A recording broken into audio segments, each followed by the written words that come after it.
What's going on, guys? Chinese guy here. Welcome back to the second episode of Battlefield News Roundup. This is a series on my channel where I will release videos every Sunday, and it will summarize all the news regarding Battlefield and other interesting shooters like Battlefront for the week. In these videos there will be rumors, official news, and even speculation from myself, so unless I clearly said the information came from DICE themselves, always take it with a grain of salt because there's always a chance of it not being true. Anyways, we have a lot of news to get through in this video. Let's get started. First on the list is that this week the Final Stand DLC is back in the CTE for another round of testing before launch sometime later this fall.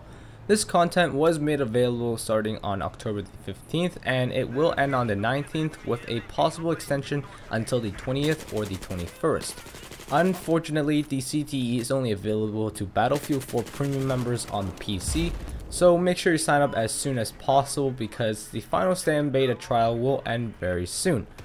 Also on the 15th, DICE posted on their official Battlefield blog talking a bit more in depth about this DLC and announcing all the content which it will be featuring, so links will be in the description if you want to do a little reading for yourself. Anyways, moving on, while on the topic of the CTE, let's talk about DICE's future plans for the CTE to promote and improve teamwork and objective play, which was briefly mentioned during an interview with Sirland, who is a producer at DICE LA. I will have a link to the interview that he did with MP First, and the article itself I would say is way too long to cover in this video, so for now I will only highlight the parts which he talks about the future of Battlefield 4. Firstly, they want to revamp how field upgrades work and just change the rules a little bit to make them focus more on team play. It is possible, they said, that they may even add an extra field upgrade section designed to help with the whole team. Also, recently in the latest Battlefield 4 patch, DICE has tried to make one-on-one gun battles longer by lowering the assault rifle damages. This was done because the studio hopes to make playing the objective a more engaging experience rather for the players to worry about the KDs. They also want people that come into the new game or people that haven't played for a while just to come in and feel like grabbing flags and actually defending them because it would give them more or just as many points as the guy that is best at killing people. DICE also noted there will be some sort of UI overhaul. They just want to add some sort of mission widget that tells the player how they're supposed to play the game mode. So for example, if you're playing Conquest, it would show the primary mission, which is to capture and defend flags, and then how many points you will get from completing it. Again, all this is designed so players would focus more on objective play instead of random killing.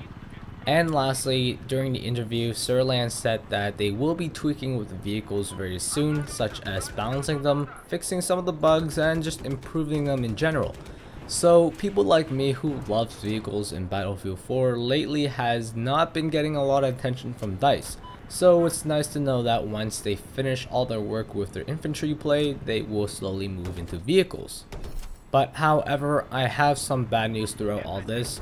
All these updates or patches which I talked about will not be coming anytime soon. This was with the case with Battlefield 4's fall patch also. Most likely, I would say what's going to happen is it would take the CTE a few weeks or months of testing ahead before any of these changes will make it over to the retail version of Battlefield 4. So for now, all we can really do is hope for more good news in the future as DICE will continue to support Battlefield 4 through Battlefield Hardline, which perfectly transitions into my last topic for this video, and that is that Battlefield Hardline will not be a replacement for Battlefield 4. Now, also during the same interview with Sirland, it became clear that he and the rest of the Battlefield team at DICE LA has a long-term plan to put in place to continue working with Battlefield 4 and its community even well into the release of Battlefield Hardline later this spring.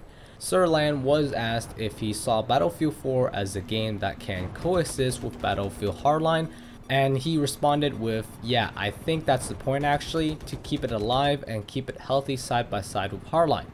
He also added that Hardline is just a different flavor of Battlefield. It's not going to be a replacement. He even admitted that not everyone will like it, which is a point that I definitely agree with, and it's nice to see a developer understanding the consumer and not just cramming the game down our throats. Currently, there is no set date for ending Battlefield 4 support, but I think it will go well into next year and maybe all the way through holiday season 2015. I would say they would probably end it when Battlefront 3 releases, but that's just my opinion and my guess. Anyways, that's all the news I have for you guys in today's video. Again, all the things which I have mentioned before will have links in the description, so you can check it out for yourselves and you know that I'm not making up the stuff. Hopefully you guys can stay tuned to my channel as I have tons of videos planned out for the future. I just have very little time to make them, but I am trying my best. Also, leave your thoughts down below in the comment section telling me what you guys think about this series and all the news topics which I have mentioned today.